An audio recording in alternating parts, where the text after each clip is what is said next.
សុំទោសខ្ញុំមិនគួរចង្អុលគេផ្ដេសផ្ដាស់ទេ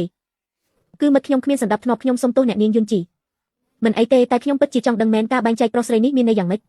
សង្ឃឹមថាអ្នកនាងយុនជីអាចបកស្រាយបានសំណួរល្អអំបញ្ញមិញឯងជាអ្នកសួរមុនមែនទេគឺខ្ញុំមានបញ្ហាអីបើឯងមិនដឹងពីភាពខុសគ្នាទេខ្ញុំនឹងបង្រៀនឯងទៅសម្រាប់ទៅគោលបំណងធំបំផុតនៃការបែងចែកប្រុសស្រីគឺដើម្បីឲ្យមនុស្សជាតិយើងបន្តពូជនិងរស់រានមានជីវិតឯងមិនដែលឃើញមនុស្សប្រុស2នាក់ឬមនុស្សស្រី2នាក់អាចបង្កើតកូនបានទេមែនទេគ្មានមនុស្សគឺគ្មានកុលសម្ព័ន្ធគ្មានការបែងចែកប្រុសស្រីតែមានការបន្តពូជនិងការរស់រានមានជីវិតពីណាទៅដូច្នេះការបែងចែកប្រុសស្រីនេះស្របតាមច្បាប់ធម្មជាតិគឺជាច្បាប់ស៊ូបន្ទាប់មកខ្ញុំនឹងពន្យល់អ្នកទាំងអស់គ្នាពីទ្រឹស្ដីនៃមីគ្រីស្ដេចឯងជាអ្នកណាយើងនិយាយពីមីគ្រីស្ដេចផងឯងមិនស្គាល់គាត់ទេគាត់គឺជាទេវតានៃកុលសម្ព័ន្ធឡុងយ៉ារបស់ពួកយើងស្អីគេកុំមាត់ខ្ញុំចេះហ៊ានណាទេវតាពួកយើងគ្រាន់តែជាអ្នកកុលសម្ព័ន្ធធម្មតាហេតុអីត្រូវរៀនរឿងទាំងនេះសំណួរនេះសួរបានល្អបញ្ជាក់ថាឯងមានគំនិតតខ្លួននេះជារឿងល្អនិយាយតែពីមីគ្រីស្ដេចវាស្ងួតពេកពួកយើងនិយាយភ្ជាប់ជាមួយដីធ្លីនិងប្រជាជនតែម្ដងទៅពួកយើងសុទ្ធតែដឹងហើយថាប្រធានកុលសម្ព័ន្ធហៅថាមេកុលសម្ព័ន្ធឬមេកន្ទ្រីនប្រជាជនកុលសម្ព័ន្ធហៅថាប្រជារាស្ត្រនេះជាមូលដ្ឋានគ្រឹះនៃកុលសម្ព័ន្ធមួយកំណើតនៃកុលសម្ព័ន្ធមួយគឺដោយសារមេកុលសម្ព័ន្ធដឹកនាំប្រជារាស្ត្រនិងដីធ្លីទាំងអស់របស់កុលសម្ព័ន្ធមេកុលសម្ព័ន្ធដឹកនាំប្រជារាស្ត្របបាញ់ចិញ្ចឹមជីវិតបង្កើតសណ្ដាប់ធ្នាប់ប្រជារាស្ត្រដាំដុះលើដីធ្លីដើម្បីកុំឲ្យអ្នកកុលសម្ព័ន្ធអត់ឃ្លានទៀតចំណែកដីធ្លីក៏ផ្ដល់ផលត្រឡប់មកវិញដល់មនុស្សគ្រប់គ្នានេះជាវត្តមួយតាមពិតអញ្ចឹងសោះពាក្យទាំង3នេះរួមបញ្ចូលគ្នាគឺជាមូលដ្ឋានគ្រឹះនៃការបង្កើតកុលសម្ព័ន្ធមួយចុះអ្វីទៅជាស្ដេចក្រោមមេឃនេះគ្មានដីណាដែលមិនមែនជារបស់ស្ដេចដល់ចុងបញ្ចប់នៃផែនដីគ្មានអ្នកណាដែលមិនមែនជារាស្ត្ររបស់ស្ដេចស្ដេចគឺជាអ្នកដែលគ្រប់គ្រងសមុទ្រទាំង4ប៉ុន្តែលោកនៅតែមិនទាន់និយាយថាអ្វីទៅជាមីគ្រីស្ដេចកុំប្រញាប់អ្វីដែលហៅថាមីគ្រីស្ដេចគឺជាមាឃលារបស់ស្ដេចដ៏វិសុទ្ធត្រូវការប្រាគុណធម៌ដើម្បីគ្រប់គ្រងពិភពលោកគុណធម៌អ្នកសាកគិតមើលបើកុលសម្ព័ន្ធទាំងអស់ត្រូវបានបង្រួបបង្រួមហើយស្ដេចដែលជាប្រមុខកុលសម្ព័ន្ធគ្មានគុណធម៌តើប្រជារាស្ត្រនឹងទៅជាយ៉ាងណានោះនឹងមានវិនាសកម្មដល់ជីវិតដូច្នេះពួកយើងជាមនុស្សជាផ្នែកមួយរួមគ្នាអ្នកទាំងអស់គ្នាត្រូវតែមានគុណធម៌មានសណ្ដាប់ធ្នាប់មានវិន័យហើយក្នុងនាមជាស្ដេចកាន់តែត្រូវមានគុណធម៌ខ្ពង់ខ្ពស់មកកាន់តំណែងមានតែមនុស្សបែបនេះទេដែលដឹកនាំអ្នកទាំងអស់គ្នាទើបកុលសម្ព័ន្ធអាចអភិវឌ្ឍទៅមុខបានដូច្នេះស្ដេចត្រូវតែមានកាយសម្ពាធដូចសត្វសាហាវមានគុណធម៌ខ្ពង់ខ្ពស់ធ្វើបែបនេះទើបអាចធ្វើឲ្យសណ្ដាប់ធ្នាប់កុលសម្ព័ន្ធមានស្ថិរភាព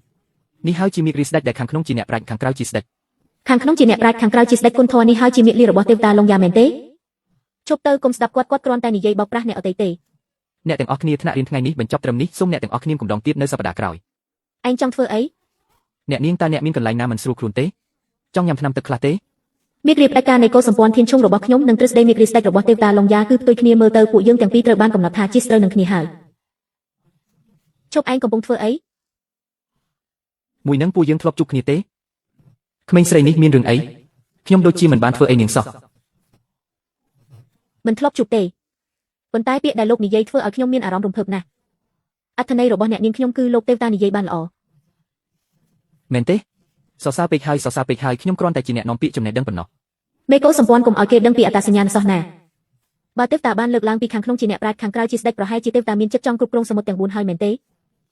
ខ្ញុំគ្មានគំនិតចង់យកឈ្នះពិភពលោកទេតែបើមានអ្នកណាហ៊ានធ្វើបាបពួកយើងនោះខ្ញុំប្រកាសជាវាបោកវិញប៉ុន្តែតើកុលសម្ព័ន្ធឡុងយ៉ាពិតជាអាចទប់ទល់នឹងការវាយប្រហាររបស់កុលសម្ព័ន្ធធានឈុងបានមែនទេលោកទេវតាហេតុអីមនុស្សនេះស្រាប់តែលើកឡើងពីកុលសម្ព័ន្ធធានឈុងឬមួយនាងជាមនុស្សរបស់កុលសម្ព័ន្ធធានឈុងមានអារម្មណ៍ថាដូចខ្ញុំសូមបញ្ជាក់បន្តិចសិនប្រព័ន្ធស្កេនអត្តសញ្ញាណមនុស្សម្នាក់នេះចំណាយពិន្ទុភ្ញាក់ផ្អើលមួយដើម្បីស្កេនពិន្ទុភ្ញាក់ផ្អើលដែលនៅសល់5588